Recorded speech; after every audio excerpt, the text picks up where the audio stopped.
Vamos então começar Destino das Crianças após a Morte, questão 197. O espírito de uma criança morta com pouca idade é tão adiantado quanto o de um adulto? Algumas vezes muito mais, pois ele pode ter vivido muito mais e ter mais experiência, sobretudo se progrediu. Aí o Kardec pergunta: então o espírito de uma criança pode ser mais adiantado do que de seu pai? Isto é muito frequente. Vós mesmos não testemunhais muitas vezes na terra? Muitas vezes nós não vemos filhos que têm uma evolução muito maior do que a dos pais.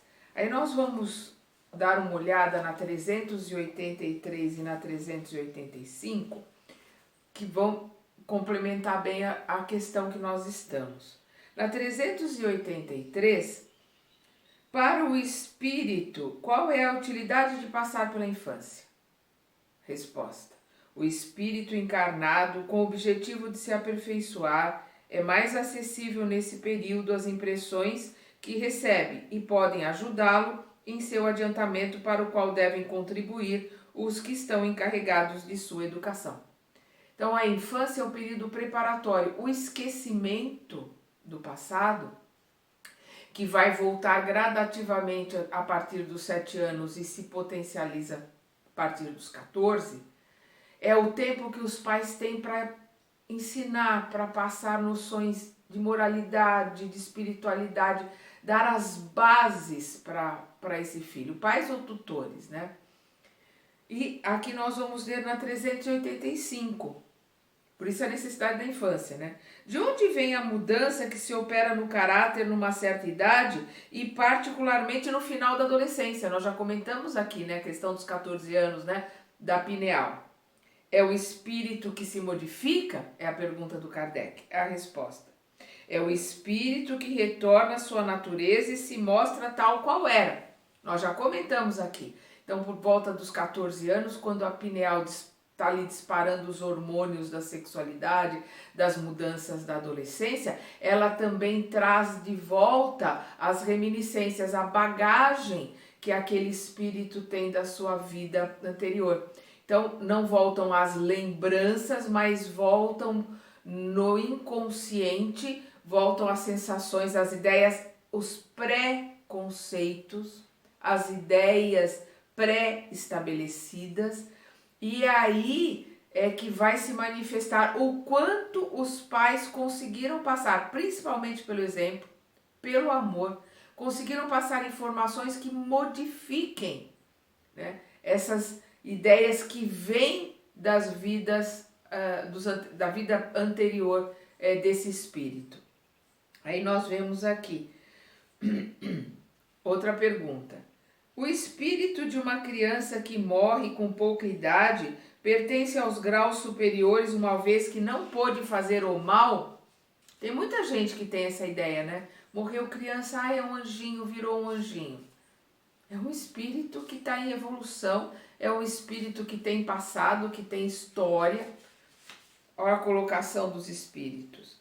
Se não fez o mal, também não fez o bem.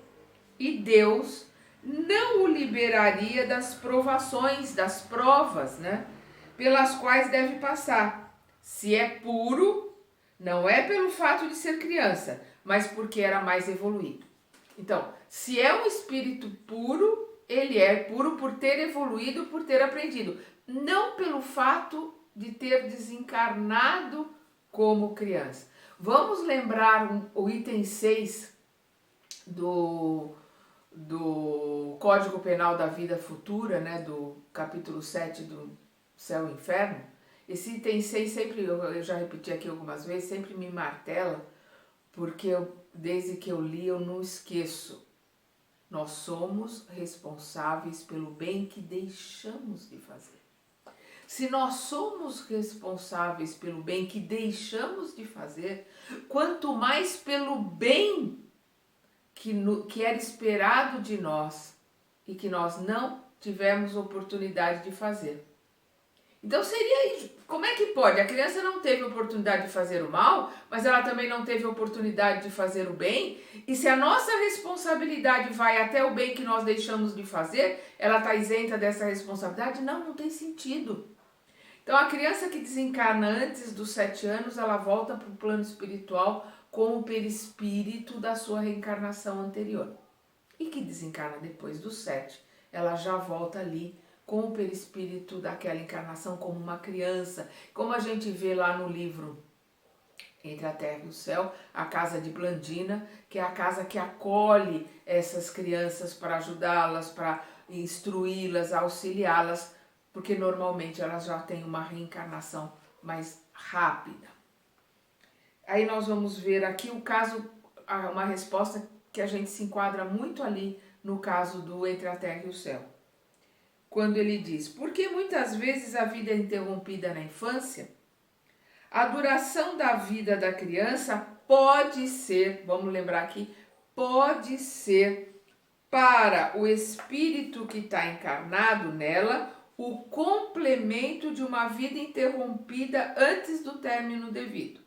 E sua morte é, muitas vezes, uma provação, né, uma prova, uma escolha para aquele espírito que está ali, né, ou uma expiação para os pais. Ele pode ser uma prova, uma provação para o espírito, ou uma expiação para aquele espírito, ou uma prova para os pais, ou uma expiação para os pais. Vai depender das consequências, né, da lei de ação e reação, das consequências de atos de vidas anteriores, e vai depender da escolha dos espíritos, tanto daquele que está encarnando, que vai viver pouco tempo, como dos pais. Nós vamos ver ali Entre a Terra e o Céu uma criança, né, que é o Júlio, que é um suicida, que encarna ali como Júlio.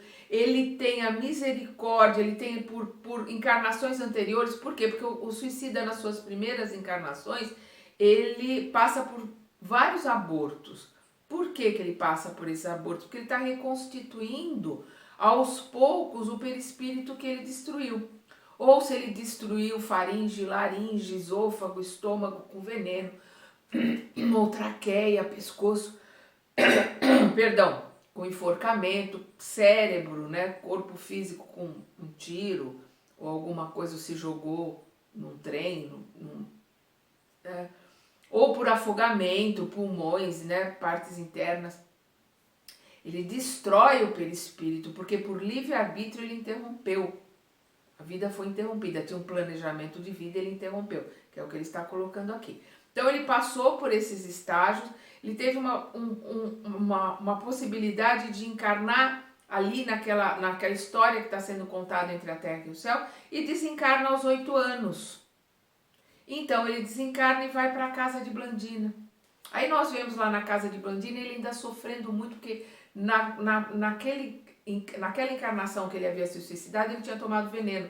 Então ele sofria com muitas dores, com muita perturbação na região afetada pelo veneno. Então é uma história, é um livro maravilhoso. Eu sugiro principalmente quem teve desencarnes de filhos, crianças pequenas, leiam para entender o processo e como é a vida espiritual para essas crianças. E aí, ali na casa de Blandina, ele é auxiliado pelo plano espiritual, por Blandina, pelas trabalhadoras que tem ali naquela casa. E ele reencarna com o mesmo pai e a mesma mãe.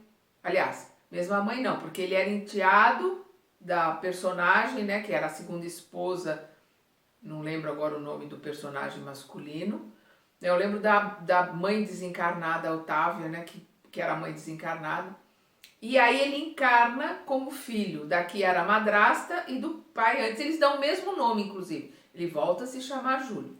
E aí ele desencarna de novo com 2 anos, justamente por uma doença que é a Krupp, né, com uma doença que é nesta região afetada.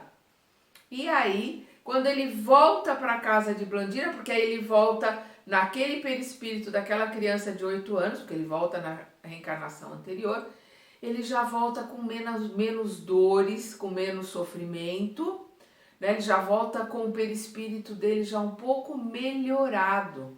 Então aquela encarnação foi para ele extremamente benéfica. Foi 2 anos só, mas foi extremamente benéfica porque aliviou as suas dores. Para a madrasta, para a irmã que está ali, para o pai, foi uma expiação.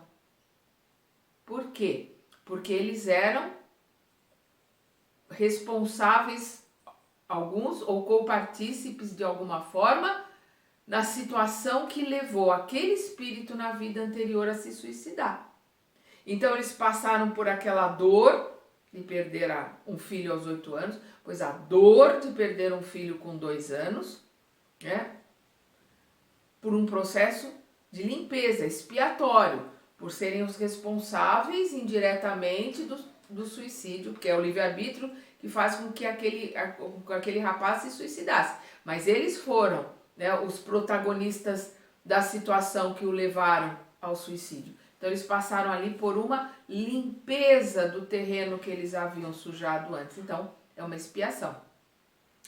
E ele estava ali passando por uma situação de misericórdia, de auxílio do plano espiritual.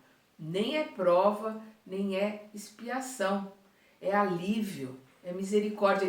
Ele ficou aqueles 2 anos, ele sofreu, mas ele sofreu menos do que ele estava sofrendo no plano espiritual. Ele recompôs um pouco do seu perispírito, voltou para o plano espiritual já melhorado, já com condições de receber mais auxílio, para poder reencarnar de novo e aí ter uma encarnação mais longa, com aprendizado, realmente com prova, realmente com uma estrutura para poder aprender. E aí nós vamos entendendo como é que se processa essas situações que aos olhos dos homens aqui na Terra, desse ponto de vista ilusório e pequeno, é tão injusto e tão doloroso. E olhando pelo lado espiritual, aquela encarnação de 2 anos foi uma bênção, uma misericórdia para aquele espírito, foi um alívio nas suas dores. E foi uma forma daqueles 3, né? Mãe, pai e irmã, passarem por um sofrimento de limpeza, de expiação no seu processo evolutivo. Então foi um processo de evolução, de ajuda, de misericórdia para todas as partes. E às vezes as pessoas têm tanta dificuldade, têm tanta revolta em relação ao desencarne de uma criança, de uma criança pequena, de um bebê, de uma criança nova. É muito importante que estude, que leia para poder entender esses processos, e é o que eles estão explicando assim. A duração da vida da criança pode ser uma escolha, pode ser uma consequência de atos anteriores, para o espírito que está encarnado nela, o complemento de uma vida interrompida. Pode ser, também pode não ser. Pode ser só uma prova para aquele espírito. Ele escolheu aquela prova, vai vir pouco tempo. Pode ser só uma prova para os pais que colocaram, nós vamos passar por essa prova e vamos passar bem. Vamos entender, vamos acolher e vamos sair restabelecidos. Como pode ser uma expiação. Então, para o espírito, pode ser para o espírito que está encarnado nela o complemento de uma vida interrompida antes do término. Neste caso, entre a terra e o céu, é um complemento, porque foi só um alívio para aquelas dores. E sua morte é muitas vezes uma provação ou expiação para os pais. Ali naquele caso que eu contei, uma expiação. Em que se transforma o espírito de uma criança que morre com pouca idade? Recomeça uma nova existência. Como a gente viu, se é antes dos 7 anos, ele volta para o perispírito, para aquela identidade que ele tinha na encarnação anterior. Nessa história que eu contei, ele voltou para a casa de Blandina como uma criança de 8 anos, que era a encarnação anterior dele. E vai poder se estruturar para continuar, para reencarnar e continuar a sua existência, que é o que ele está aqui. Recomeça uma nova existência. O Júlio ali seria preparado para recomeçar uma nova existência onde ele poderia ter um tempo maior de encarnação para aprendizado, para estudo.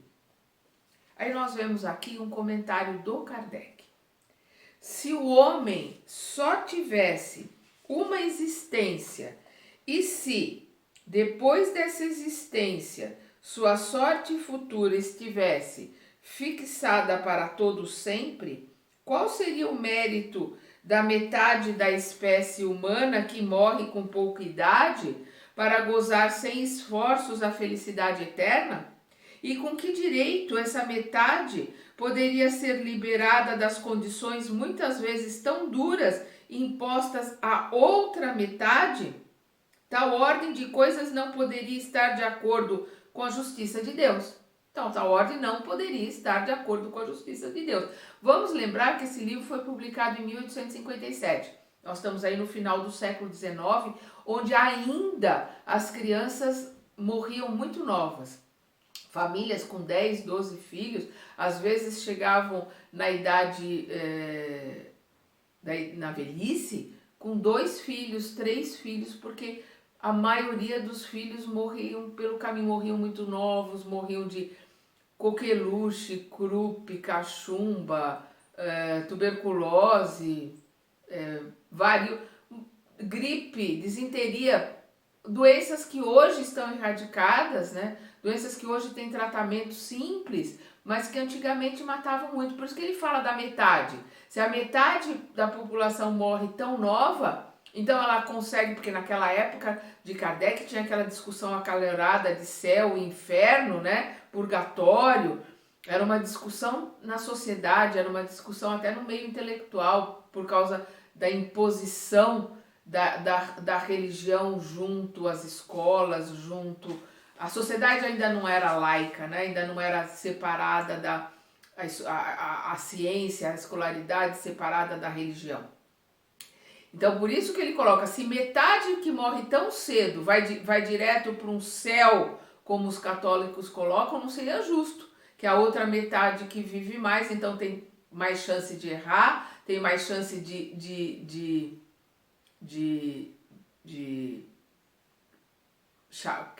cometer o chamado pecado, porque o pecado não existe. E vamos sempre lembrar que a palavra pecado quer dizer errar o alvo.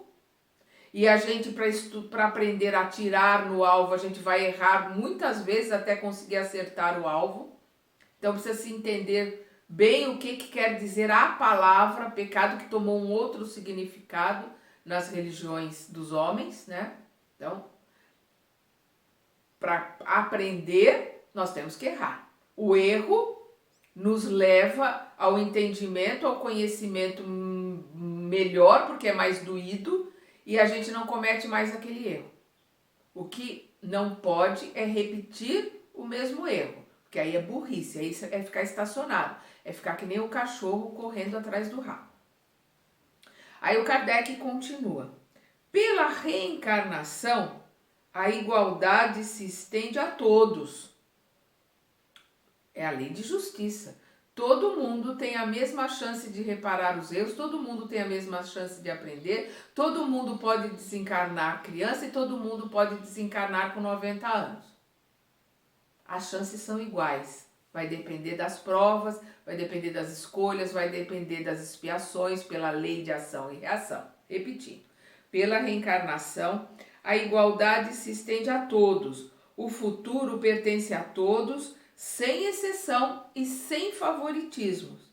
Os que chegam por último só podem culpar a si mesmos. Os que chegam nas melhores posições, os que chegam a espíritos elevados por último, só podem culpar a si mesmos. Porque a gente caminha pelas nossas escolhas, pelo nosso livre-arbítrio. Então, se eu resolvi ficar parada, estacionada, deixando como é que tá, para ver como é que fica, deixando os outros fazerem as escolhas, comer, dormir, pagar as contas, assistir televisão e procriar, quer dizer, perder a encarnação, é problema meu, é a minha escolha, é meu livre-arbítrio. E aí eu vou demorar mais para chegar num ponto de angelitude, num ponto de espírito superior. Aqueles que estão se dedicando a estudar, a aprender a se melhorar de dentro para fora, a realizar a sua reforma íntima, esses vão chegar antes. Mas é a vontade, é a nossa vontade que determina isso. São as nossas escolhas que determinam isso. Não é a situação nem o meio. Somos nós que determinamos se vamos caminhar, se vamos ficar parados, se estamos aprendendo ou não. O homem deve obter o mérito de seus atos, assim como tem a responsabilidade desses mesmos atos.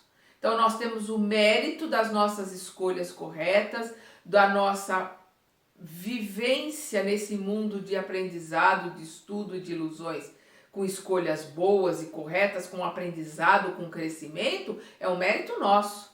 E vamos receber os louros por esse mérito. Da mesma forma que é responsabilidade nossa cada ato impensado, cada pensamento leviano, cada sentimento, né, de raiva, de ódio, de mágoa que nos afunda. É responsabilidade nossa. E nós temos que assumir as nossas responsabilidades, nós temos que crescer, nós temos que amadurecer. Não pode ficar que nem criança, esperando o Papai Noel, fada do dente, né, fada madrinha. Isso não existe.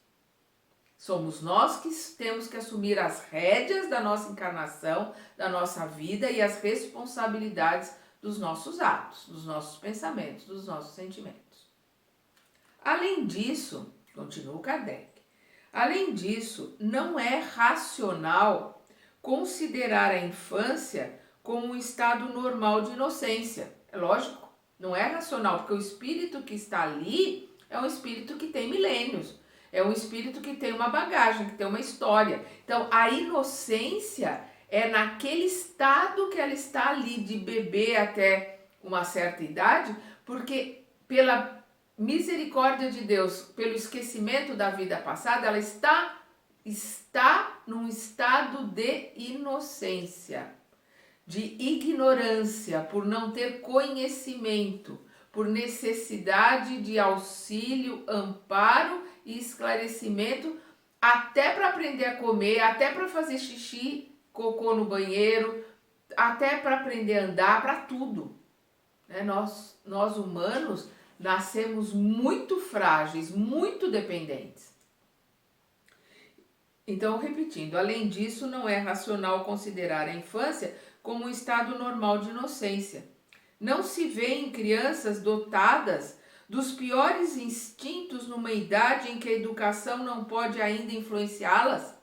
Quantas crianças não vêm com instintos de ódio ou instintos de raiva, instintos de egoísmo, né? de criminalidade até. Tem uma palestra do Divaldo que ele conta a história de um rapaz, né, um bebê que foi deixado na mansão do caminho, criado ali como filho, né? Todas as crianças chamam o Divaldo de tio, ali dentro da casa do caminho.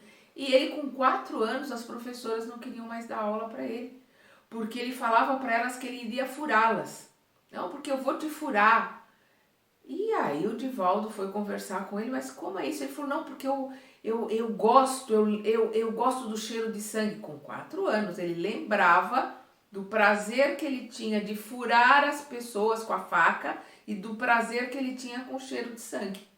E as professoras ficavam horrorizadas, ninguém queria dar aula para ele. O Divaldo conversou com ele que ele não podia fazer isso, que ele não podia colocar desse jeito, que as coisas não eram assim. Conforme ele foi crescendo, a coisa foi aumentando, até que o Divaldo chegou para ele e falou, olha, vamos fazer um trato. Você promete para mim que a hora que você tiver vontade de matar uma pessoa, você vai vir aqui e vai me matar. E depois que você me matar, você vai matar essa pessoa? E ele fez esse trato com ele. E ele cresceu, se tornou adulto, se tornou um artista plástico famoso, segundo o Divaldo coloca. E o Divaldo se encontra com ele, eu não lembro se fora do Brasil ou São Paulo, num estado, uma exposição de arte, porque ele, segundo o Divaldo, se tornou um artista plástico famoso.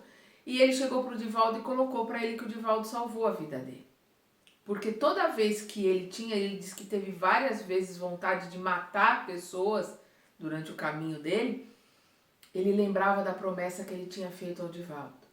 E ele jamais conseguiria matar o Divaldo, ele jamais conseguiria fazer alguma coisa contra o Divaldo, porque era a pessoa que mais ele amava e que mais carinho, mais amor teve para com ele.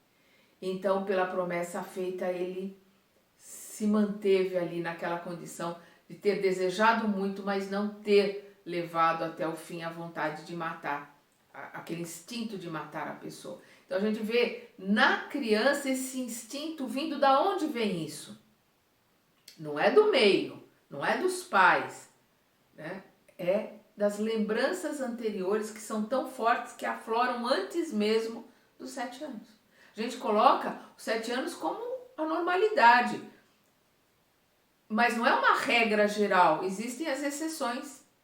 As crianças que afloram antes, como nesse caso, lembranças, sentimentos, as que afloram depois, aquelas que têm lembranças nítidas de aprendizados anteriores, crianças com 3, 4 anos que tocam piano, que tocam violino, que falam outras línguas, que conhecem medicina.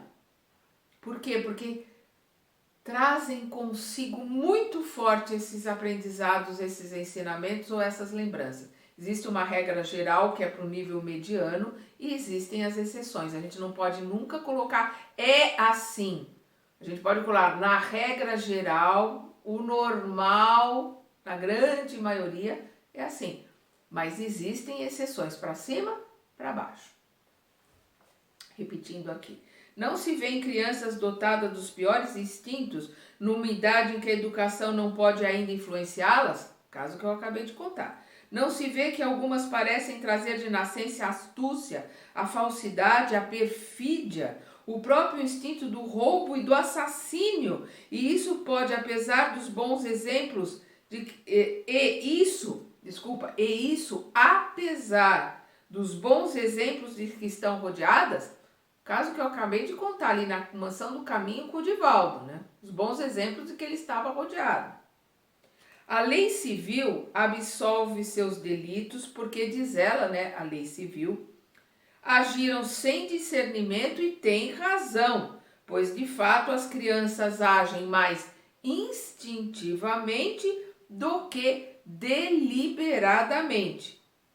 Mas de onde podem provir esses instintos tão diferentes entre crianças da mesma idade, criadas nas mesmas condições e submetidas às mesmas influências? Aí a gente vai ver irmãos tão diferentes, né? Um irmão que já tem um instinto ali para o egoísmo, ou às vezes até para pegar aquilo que não é seu, e o outro irmão ou irmã tão bondoso, tão empático, né? Tão, às vezes, com instintos de se doar para os outros, de renúncia. Não, pode pegar, eu empresto, eu dou. São irmãos, são criados pelos mesmos pais, estão na mesma casa e têm colocações tão diferentes. Por quê? Porque é a bagagem que trazem das vidas anteriores. O espírito é milenar, ele está naquela condição de criança para que a infância os auxilie no aprendizado junto à família, aos pais, aos tutores, a se modificarem, né? Como a gente vê nessa história do Divaldo, que teria sido desse irmão se ele não estivesse ali com os ensinamentos, com aquele amor, com toda a espiritualidade que tem ali na Casa do Caminho, nos ensinamentos para ele. De onde vem a perversidade precoce, a não ser da inferioridade do espírito, já que a educação parece em nada influir? Sempre influi em alguma coisa, parece só, sempre influi em alguma coisa. Os que são viciosos o são porque seu espírito progrediu menos, aprendeu menos, progrediu menos. E então eles sofrem as consequências, não dos seus atos de criança, mas de suas existências anteriores, e dessa forma a lei é a mesma para todos, e todos são atingidos pela justiça de Deus. Se tem uma coisa que a gente tem que entender, assimilar, é que Deus é infinitamente bom e misericordioso na sua justiça. E infinitamente justo na sua misericórdia. O palestrante Simão Pedro, que às vezes eu falo Simão Pedro, tem algumas pessoas, é o Simão Pedro, quando é o apóstolo, eu sempre coloco Pedro ou Simão, porque o nome dele é Simão, e o Pedro é o nome como pedra que Jesus coloca. E quando eu falo Simão Pedro, estou falando do palestrante, do professor lá de Minas Gerais, ele sempre repete essa colocação que eu concordo e acho fantástica. Deus é infinitamente justo na sua misericórdia e infinitamente bom e misericordioso na sua justiça. A lei de ação e reação é universal. Nada, ninguém se sobressai, passa por cima dela, retira as consequências dos atos de alguém, ninguém, em hipótese alguma. Todos nós receberemos de volta as reações das ações que enviamos, através do pensamento, da palavra, do sentimento, da atitude.